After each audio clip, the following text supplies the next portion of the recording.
për shtetin. Ky deklaroi se na mungonin kamerat. Po cilat kamera mungonin, mo? Por shqiptarët për atyre kamerave që janë aty pan çdo gjë, pan gjithçka me detaj. Përveç se ti që nuk i shef, se ti do mashtrosh.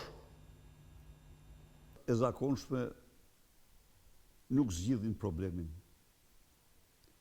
Protestat e qëndrueshme dhe masive janë e vetmja rrugë. Ta ditës han ka këtë karakter që të sqarojë çdo qytetar. Ne hapim aty një foltore, një parlament. Do me thënë, ju keni pa se në 10 seanca,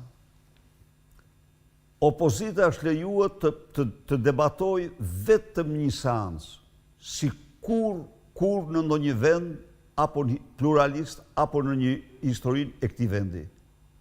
Atëherë ne, para këtij bllokimi të plot, hapim protestën e parlamentin qytetar, foltoren parlamentare qytetare, para kryeministrisë, një herë në javë, ku deputet dhe qytetar do flasin, do thonë zërin e tyre.